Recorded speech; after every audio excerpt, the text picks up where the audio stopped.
my bed's on fire. Don't touch me, I'm a real live wire. Psycho killer, cast you see. Better run, run, run, run, run, run, run away. Oh. Hello ladies and gentlemen, and welcome to Terror Obscura, the show where we look at the best and worst horror has to offer. I'm your host, the Fear Fan, and thanks for tuning in. Say, if there's one inviolable, ineffable rule of Hollywood horror movies, it's that with success come sequels. It doesn't matter if the movie's good, bad, or ugh. As long as it turns a profit and has a marketable villain, you can bet that you'll have at least one or two sequels to sop up that sweet, sweet brand recognition gravy. And that brings us to today's subject, Friday the 13th Part 2. After the success of the first film, the producers had the first half of the equation ready, a hit film that had generated a ton of buzz. However, when it came to the second half, there was one tiny little problem. Namely, the producers didn't think audiences would turn out to watch either a gently decomposing Betsy Palmer or a headless middle-aged woman stalking camp counselors. And as amusing as either of those options would be, it was obvious that something had to change. On one hand, series creator Sean S. Cunningham wanted to proceed the same way he made the first movie, by grabbing random scripts and slapping the Friday the 13th title on them. He suggested they turn the franchise into an anthology series, with each film completely independent of the one that came before or after it. On the other hand, the producers wanted to create a direct sequel that could capitalize on the success of the last movie, since that always works out so very, very, very well. Eventually, Cunningham bowed out, and the race to try and catch lightning in a bottle a second time was on. But, with their main villain now 8 inches shorter and missing most of their sensory organs, who was going to step up to the plate? Would Alice lose her shit? Would Crazy Ralph turn into Wreck-It Ralph? In the end, they decided to solve their problems in true Hollywood fashion, by focusing on the single most confusing aspect of the first movie and basing the entire sequel around it. Like I said last time, Jason's appearance at the end of the first film was just a gag thought up by Tom Savini, who wanted to give the audience one last scare. Still, despite the fact that it was clearly meant to be a dream, with neither the officers seeing Jason and him clearly being a zombie, there was that one last line. And he's still there. But apparently that was enough for the executives, who, rough sketch of a plot in hand, decided to double the budget and greenlit that sucker. But, was focusing on a throwaway jump scare from the original a good idea, or should they have left Jason at the bottom of the lake where they found him? There's only one way to know for sure, so let's tune in and find out. We begin in what appears to be Michael Myers' old neighborhood, where a small child is completely fucking up his tennis shoes, blissfully unaware of the horror that's about to unfold. Again. You get in this house right now. Oh, Mom. Right now. Holy shit, did he just try to murder a puddle? Aquaside accomplished, our unseen assailant stalks across the street to a huge and apparently quite affordable house, where Alice, unemployed camp counselor and survivor girl extraordinaire, is apparently suffering from the bane of horror sequels.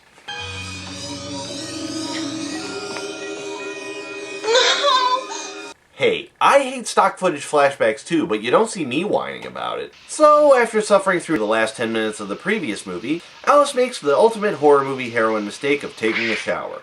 Sure enough, the moment she gets out, she starts receiving mysterious phone calls, some asshole tosses her cat through her window, and she discovers that the contents of her fridge are a little bit past their expiration date.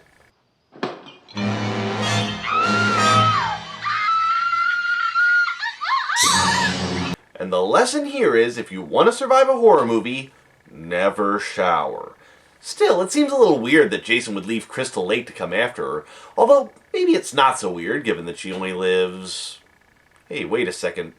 Where does she live again? I don't know. I may have to go back to California to straighten something out. Okay, and where's Crystal Lake? This place is spooky. That's right, it seems that Jason Voorhees, who has somehow managed to age 20 years since his last appearance, grabbed his mom's head and set off on a journey across the US so he could make some prank calls, fuck with Alice's cat, and then stab her in the head with an ice pick. And seriously, how did he even get there? I mean, did he take a plane? Something tells me that the decaying head doesn't qualify as carry-on, or maybe the giant, deformed, severed head-wielding serial killer hitchhiked across the country. Which would probably lead to the most awkward ride in the history of motor transportation. Hey there, saw you by the side of the road, figured you could use a little bit of help. So, what's your name? Okay, so where are you headed? How about we just turn the radio on?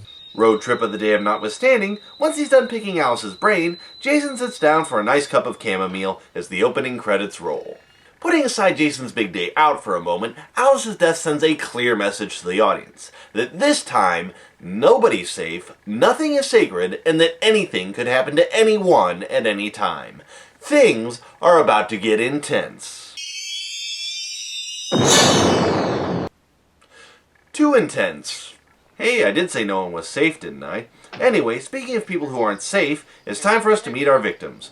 First, there's Sandra, who will quickly come to know as the inquisitive one, and then there's Jeff, whose personality trait is... hat? Anyway, after receiving the standard welcome wagon from the Crystal Lake Board of Tourism, they discover their car being towed. Luckily, it turns out to be a practical joke by Teddy, a gingery little hobgoblin who will be serving as our unfortunate comic relief this time around. Thanks, Max! Just happy to be in on the joke. Seriously, though, you owe me $500 for the tow. There's also Terry, who will be forever known to me as Slutty McHotpants, Scott, aka Bart Simpson the later years, ladies, Mark, the first handy-capable character in the series, and Vicky, whose personality seems entirely based around her craving for Mark's man-seed. There's also Paul, who runs the camp, and Ginny, our resident child psychologist. You gotta treat them gentle. Just like kids.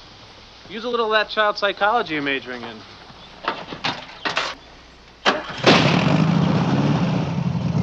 It's more fun using that child psychology on you. Plus, when she does that to the kids, their parents tend to get a little bit pissed about it. Anyway, with our cast thoroughly established, it's time for us to get to the plot.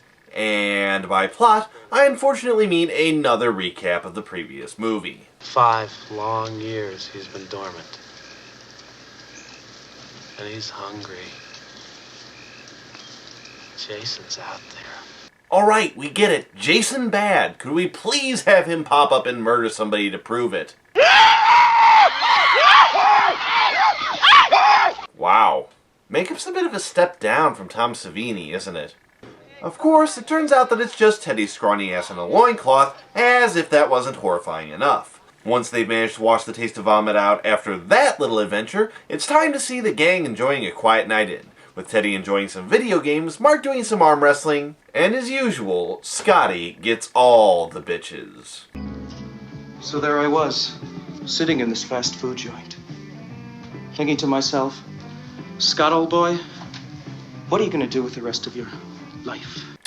Not quite what I meant, but hey, any port in a storm. So, as Scott continues his unsuccessful attempts at wooing the camp shi-tzu, Ginny and Paul sneak away for some team-building exercises, unaware that they are under the eternally watchful, yet extraordinarily creepy eye of Crazy Ralph. Before you can say, you're all doomed, doomed, Jason shows up to demonstrate that being a creepy red herring doesn't make you exempt from the horror movie rules concerning voyeurs.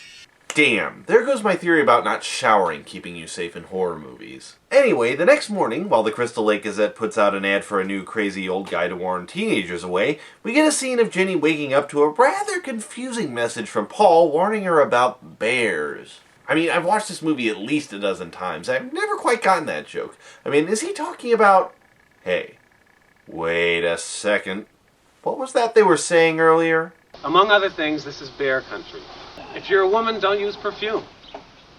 And keep clean during your menstrual cycle. Okay, and then... Paul, there's something I think I should tell you.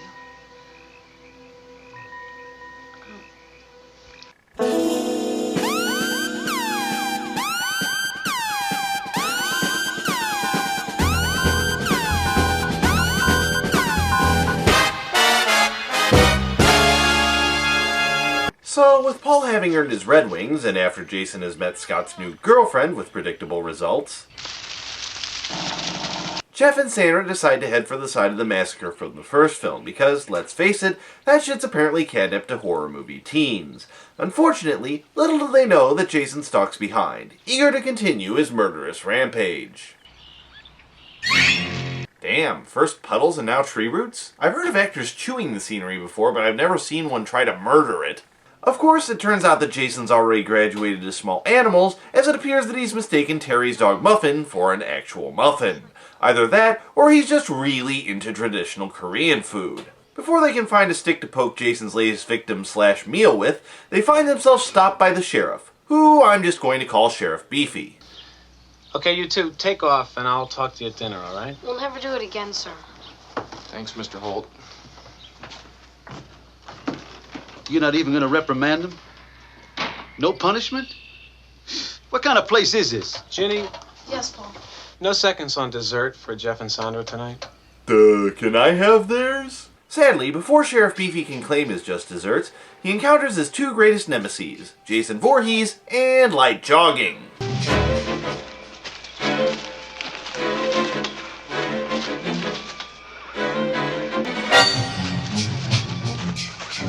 Geez, even at this stage, all he needed was a brisk walk to outrun people. Although, something tells me that's all you need to outrun Sheriff Husky Man here.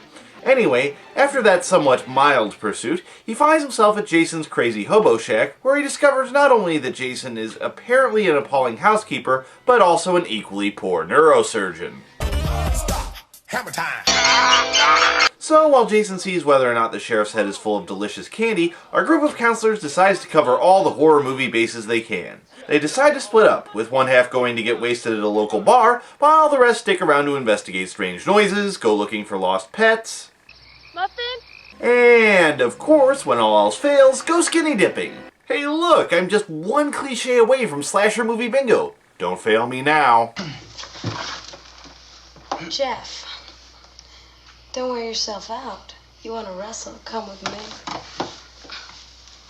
Yeah! Premarital sex for the win! Of course, while Sandra's approach is pretty enticing, Vicky's slightly more direct manner leaves something to be desired. I only want your fingers. What? Take your pick. Okay. What do you want to play for? Position. Jesus, I'm not sure who I'd be more afraid of being trapped in a dark room with, her or Jason. On one hand, you might get torn limb from limb. On the other, Jason might kill you. Anyway, while the rest of the cast try to get each other undressed, Scotty, who has apparently decided to move on from the loss of his canine beau, tries to do the opposite with Terry. Scott! It's no longer funny, Scott. Hey, you're right! Now it's hilarious! So after Scotty experiences death by shaving Nick, Terry arrives just in time to meet her own demise, courtesy of the most terrifying force in all of horror cinema. Scott.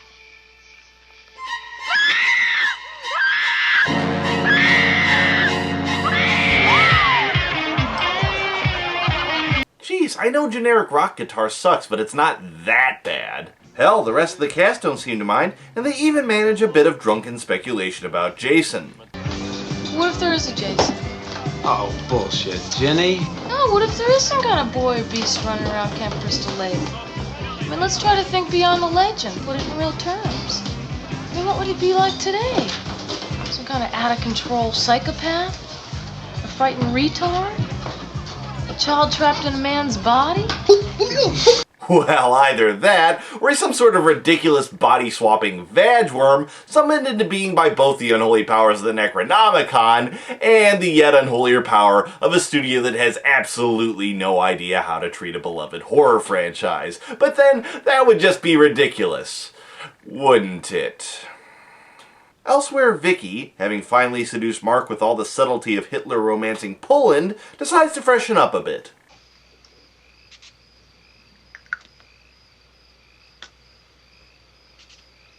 Lady, I hate to tell you this, but if you have to use perfume down there, Jason is the least of your worries. Of course, while she's busy fumigating her nether regions, Mark uses what little time he's got to try and figure out how to escape Vicky. Unfortunately, the only thing springing into Mark's mind is a machete and a quick trip down a flight of stairs. Although, all things considered, he may have gotten off a bit easy. Of course, while everyone else is banging their brains out, Jason, like his mother, isn't one to be left out of the fun. Unlike his mother, though, Jason's more of a double penetration kind of guy. Oh, come on. After that bacon sandwich joke last time, did you really think that gag was beneath me? Anyway, Vicky, apparently having spritzed herself to her satisfaction, comes looking for a new boyfriend/midnight snack. Thinking that he may just have been desperate enough to climb upstairs to escape, apparently dragging his wheelchair with him, she takes a moment to check on Sandra and Jeff since, hey, if she's not getting any, she might as well ruin everybody else's good time. Sandra. Come on, Jeff. Sandra may not have been a prize winner, but you didn't need to put a bag over her head. Nope. Feast your eyes on Jason Voorhees' very first screen appearance. Apparently, this film takes place before he developed an interest in winter sports, although, for those of you looking for a consolation prize, we do get a gratuitously long shot of his gribbly thumbnail as he stalks Vicky, who, for some reason, simply refuses to run the fuck away. After a relative fucking eternity, the blade finally falls. Although, given the angle he's holding that knife at, it looks like it's going to wind up somewhere lower than her stomach. Damn, and she just finished putting perfume down there too. Also, Jason, you may want to be a little bit careful. That's how you get bears, you know. If you're a woman, don't use perfume.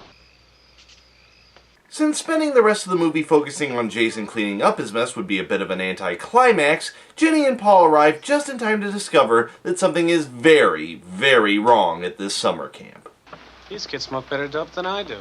Priorities, Paul. Priorities. Fortunately, Paul does find an outlet for his herbal envy as Sackboy's pissed off uncle attacks, knocking him on his useless ass before taking off after Ginny. Now alone with the madman, Ginny will have to call on all of her skill, cunning, and stamina to escape the deranged lunatic hell-bent on her destruction.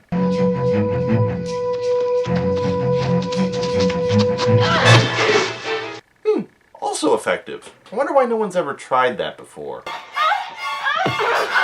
Huh, like mother, like son, I guess. As Jason pursues Ginny, or maybe just a bag of ice for his aching nuts, he follows her into a cabin where she takes refuge under the bed, unaware that she's about to encounter the true villain of the film.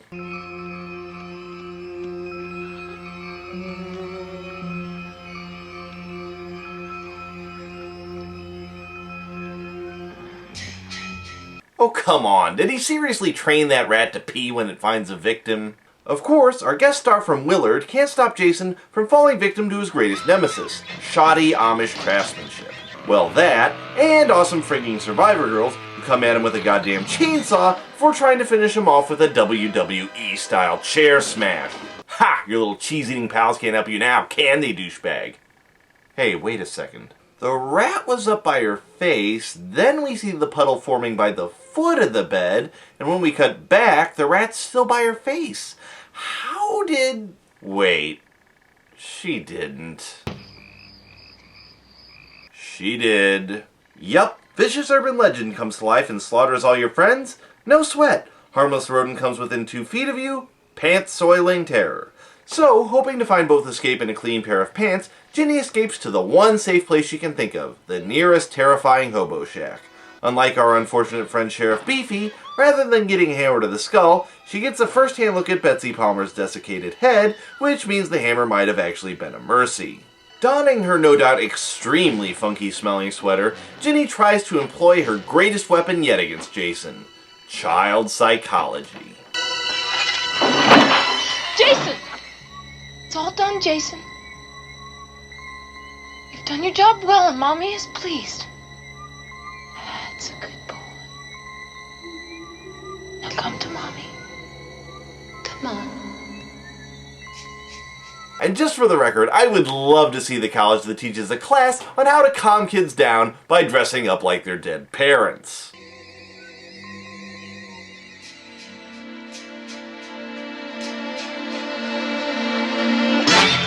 Oh shit, it didn't work! Quick, have him stick his head under the hood of your car! Fortunately, before things get quite that desperate, Paul shows up for a second round of getting his ass kicked, only this time, Ginny decides to cut the roughhousing short with a machete to the shoulder. Hopefully, not a technique she learned in her child psychology class. Having put an end to their less than successful therapy session, the two limp back to camp to A. get Ginny a new pair of pants, and B. set up the standard issue jump scare where someone you thought was dead pops back up like a jack-in-the-box in a lame attempt to make you foul your shorts.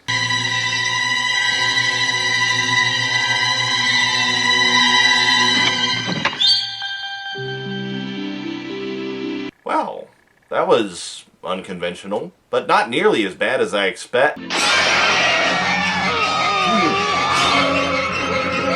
God damn it, didn't your mother teach you not to sneak up on people? Actually, now that I think about it, you probably deserve a free pass on that one. Of course, now that our pants need changing as much as Ginny's, there's only one question that needs wrapping up. Where's Paul? Horror fans have debated about this one for a long time, but I personally subscribe to the theory that if you played the scene backwards at 3 times speed with the volume maxed out, you can just hear Sean S. Cunningham say, "Paul is dead." One quick zoom on Mrs. Voorhees' gribbledy head later, and we fade to black. Anyway, that's Friday the 13th Part 2, and honestly, I like it better than the original. If I had to pick one element that elevates this over the first Friday the 13th, and a lot of other slashers of the period for that matter, it's that this movie seems to enjoy playing with the conventions that most slasher movies seem to take for granted. Take a look at Ginny, for example. Here, we have a survivor girl who plays practical jokes on people, isn't afraid to show a little skin, and who's banging her boss. Hell, she even shows some initiative in the final reel. Not just running and hiding, but actually laying traps for her pursuer, trying to manipulate him psychologically, and even coming at him with a damn chainsaw when she thinks she has the advantage. And if that was all, it would be enough, but there are plenty of other smaller details that are the exact same way. Take a look at the way most of the cast goes out for a night of drinking, and absolutely nothing bad happens to them. Hell, take a look at Ted. In any other slasher movie, he'd probably be destined for nothing more than a short date with a power drill. But here, he not only survives, but he's never even put into danger. Even little touches like the gag about menstruation and Jenny's little accident under the bed are something that usually don't come up in horror movies, and it goes a long way to making the characters feel that much more real. And while a willingness to play with convention does make for an interesting watch, Friday the 13th Part 2 also fixes one of the major problems I had with the series' first offering.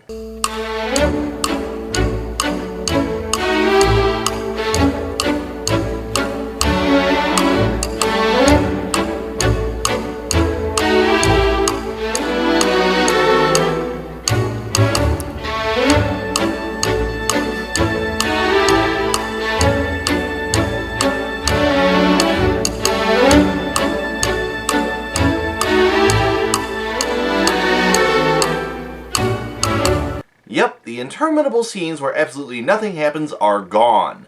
Thankfully, Part 2 is a leaner, meaner, more entertaining ride, and there are several things that keep it that way. For one, it only clocks in at around 90 minutes, so it doesn't overstay its welcome. Also, there are a lot more characters that spend more time interacting with each other rather than wandering around in the dark while nothing happens. And when something does happen, it is always awesome. And by that, I am of course referring to the kills, which are all pretty decent with 1 or 2 real standouts, including the spear kill, and of course Mr. Mark's wild ride. And although the special effects are great, and although this is one of my favorite entries in the series, there are 1 or 2 minor flaws, but those all have fairly good explanations. The first is that there may seem to be an excessive amount of recapping in this film. Mostly, that can be chalked up to the fact that home video wasn't really a thing at this point in history. Because of that, if somebody hadn't seen the first movie, they'd pretty much need all that exposition to get them up to speed. The second problem is one that you're going to see a lot in this series. The one question people always ask about these movies is, why don't the characters just run away? And therein lies the major problem. To make the plot work, the characters pretty much have to remain completely unaware that there's a killer right up until it's time for them to wind up on the wrong end of a machete. The movie is a lot more interesting when they realize they're in danger, but as it is, all we get are a mess of teen summer camp romance subplots that sound like outtakes from the great outdoors, but which all end with blunt force trauma. Although to be fair, most people do wish the teen romance subplot from the great outdoors did end with blunt force trauma, so good job Friday the 13th Part 2. Anyway, folks back in the 80s must have liked it too, since Part 2, a film that existed solely because of its predecessor's success, managed to blow the original's box office out of the water. Originally, the ending would have had Betsy Palmer's decapitated head pop its eyes open, but that idea was eventually abandoned. Most likely because, as I've said before, a sequel where a headless woman staggers about trying to strangle people would be somewhat less than frightening. As it is, they decided to stick with Jason, and the rest is history. But of course, that's a story for another day, because next time, I'll be taking a look at some films that are near and dear to my viewers' hearts. During my Kickstarter campaign, these folks went above and beyond the call of duty to make sure that this show could keep going. Now, it's time to return the favor by having a look at what they've wanted me to review the most. Anyway, until then, this is the Fear Fan, signing off.